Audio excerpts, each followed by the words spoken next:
Ladies and gentlemen, we are back to talk about the run from the Big House to Spartan Stadium. Thankfully, coming to you on a victory Sunday, not only for me, but for the Michigan Wolverines, who defeated the Michigan State Spartans in football 31-20 last night. Who could have seen that score coming?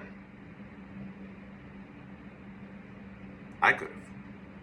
Because on the run on Thursday, I made an exact score prediction.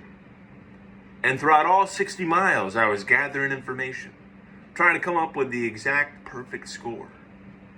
And I pulled it off. Michigan 31, Michigan State 20. Should have bet that one. But yeah, you got it right.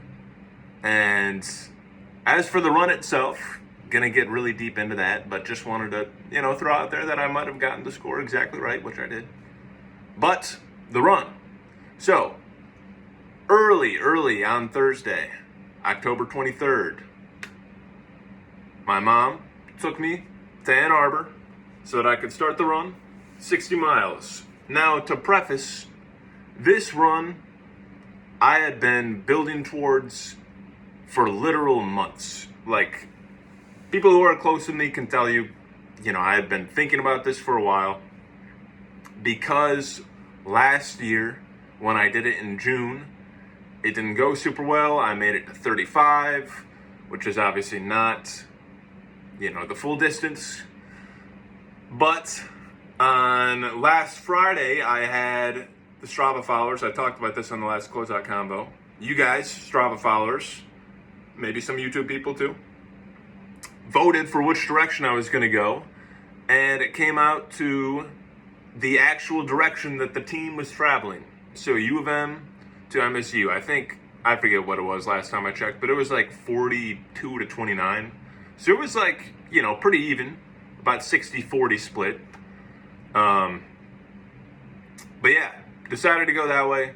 Picked Thursday because Wednesday it was going to rain all day. But I really wanted to go Wednesday just because it would have worked better with like my personal schedule. But I felt like the right decision was to go with Thursday. But then back to Ann Arbor. So my mom drops me off. I start running 16 miles all the way back to home to here and in Chelsea. 16 miles. That 16 miles went by so fast. I did have a car honk at me in Ann Arbor because I wasn't wearing necessarily like a running vest, but it was a brightly colored red shirt. But yeah, the Ann Arbor rush hour traffic wasn't super convenient to deal with. But got through that, made it to Chelsea, where Xander was kind of preparing my bags and stuff, and he was going to meet me at about 24 at Boyce Road, north of Chelsea. So then I start following the B2B trail, going north, meet up with Xander, have some food real quick. Xander continues on, so I'm at 24. I need to get to 30, which would be in Stockbridge. Okay? Stockbridge was about the halfway point. I knew that.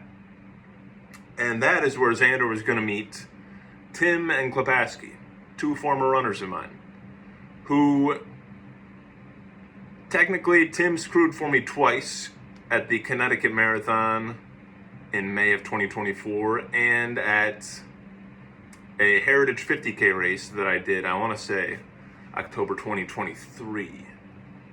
So he screwed for me before. Klepaski was also at that Heritage 50K. But not like anything this serious, where they're leapfrogging me and like the car's going ahead, then I'm running to the car, stopping for a bit, car's going ahead, continuing on like that. They had never done that, so that was a new experience for them. Thankfully, I had Xander there to kind of keep everybody on task, because Xander's done, a handful of these. And he knows like what I need and want and all that. So that was good. I had a very, very good crew, which gave me, some hope that, this could be the time, because I had everything in place. The weather is going to be decent. and my crew was gonna all be there. I had a 3-man crew, which is the perfect number, I think, and was gonna have them trade out running with me. And so I get to Stockbridge. The 3 of them go get pizza on the way out to about 36. I meet them at 36. By now, I'm like definitely feeling tired, but not to the point where like I need to stop or like, my body's not falling apart. And then Tim gets out. We run together for about 5.5. That was a really good segment where I was still feeling okay. Historically, 35 has been the number that things really, like, I can deal with it up to a point. Usually 35 is that point where it's like, okay, I need to stop kind of soon. Otherwise, this could go south fast.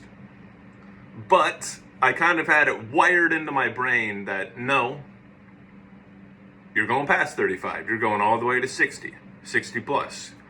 Because throughout, I was taking short breaks on the runs, which this also helped.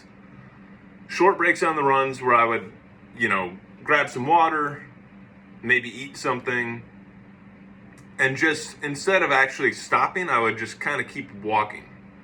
So, that ended up cutting down like 2 or 3 miles, which to me, that's not a huge deal, right? Because I still ran the majority and, but it helped kind of mentally with, I'm constantly moving forward. No stopping unless I'm at the car. But at 41, I get to the car with Tim, then trade out. So now Xander's running with me. We do 4 more. And now I'm really kind of starting to feel it. Do 4 more solo from 45 to 49. That was a tough stretch. Throughout this whole, I want to say it was from noon to 3 or 4. There were 3 or 4 waves of rain that would it would be 5 minutes of not pouring, but pretty heavy rain. During Tim's segment, it was actually hail for a second. But managed that well. I traded out, I think I had 5 different outfits at one point. Trading out shirts and shorts and all that. But then 49 to 53, I actually think looking back, this one was with Tim, I think it was the toughest segment. I ended up breaking my personal mileage barrier during this segment with Tim. And because before it was 50.1 from the 50-mile race. Broke that. But then obviously I had to keep going. And yeah, I don't know. This was just the point that I felt the lowest. Because I felt close, but still we were double digits away. And yeah, I was just tired by this point, obviously. Everything hurt. But then getting to 53-ish, 52, something like that, it felt okay, we're getting close. And then I roamed with Klepaski. And if any of you know Klepaski, he can be a bit of a talker, which honestly at this point was good. He kind of just kept my mind off of everything. And we go a mile and a half or so, and then we turn down Meridian Road off of, I think it was Turner Road. Then Meridian Road, you turn left on Grand River Avenue, which was going to be one of the last turns. And we take that turn, and I traced the route last Thursday, and I saw that they were doing construction on this bridge right after Meridian Road. And I was like, okay, that could be a problem, because I knew the route, went through that exact spot, because I couldn't go through it on my car, or in my car. And so we get to the bridge, and I told Klepaski, okay, I'm gonna flag a guy down and see if we can get across. And so I do that. I get somebody's attention. He comes over, and I'm like, hey, is there any way that we can get across on foot, across the bridge? And he was like, no, I'm sorry, it's a liability. And then I was like, what if we wear hard hats and, you take us across yourself if you had the time? just, 150 meters across the bridge. And he was like, sorry, I can't do it, liability. And I was like, okay, I get it, that's fine. And then I was like, is there any way, like, around, or like, can we go through the river if we need to? And he was like, because at this point too, I explained what I'm doing.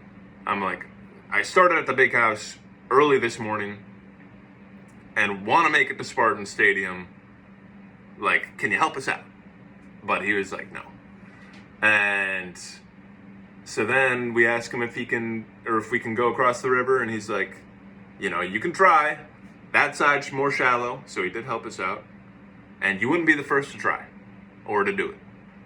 And so I'm like, okay. And we go down there. I check my phone one last time, like, is there any bridge anywhere near? And there was not. So we had really one option, because I was not prepared to add on, like, 5 miles by going back and then going around. So we go right through. And Klepaski was a trooper about it. He was carrying my bag, stuffed everything in his bag, his phone, everything. And we go through it. It was about waist high or so, maybe like thigh high on me. And it was super cold. But we get to the other side, and we climb on out, scurry out, go past all the workers on the side a little bit, and keep going on. And then we get to the car with Xander and Tim. I change one last time, and then Xander joins me for about 3, and then the last 2 I did solo, and the 3 of them did come out to me on like the last quarter mile, and we had like a big celebration. Tim and Klepaski were yelling at all the students who were probably confused, but they kept saying stuff like, he's run 60 miles from the big house. Yo, yeah, woo.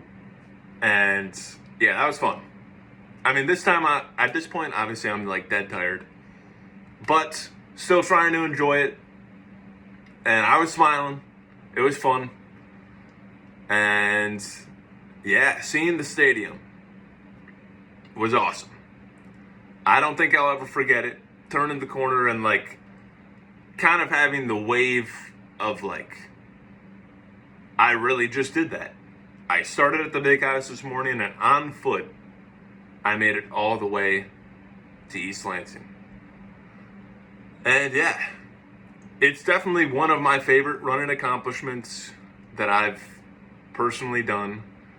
I don't want to be a prisoner of the moment and say my favorite run ever, but it could be. It could be. I could get into contenders for that, but we'll keep this focused on this run. And yeah, the celebration was great.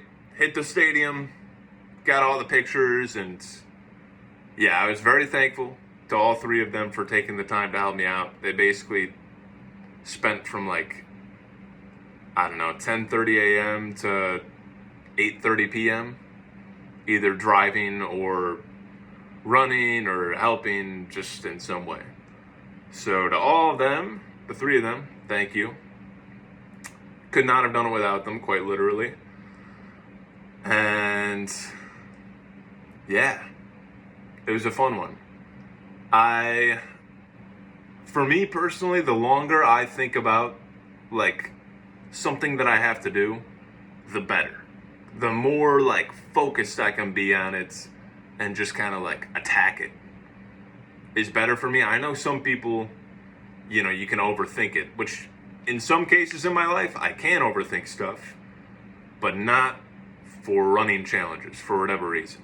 The more I think about it, the better I do. I think just because I'm like prepared for what could happen, and just a lot of times too, if I like decide I'm gonna do something, like 100% I'm all in, and I have months and days to think about it, it usually goes well. And this is one of those times.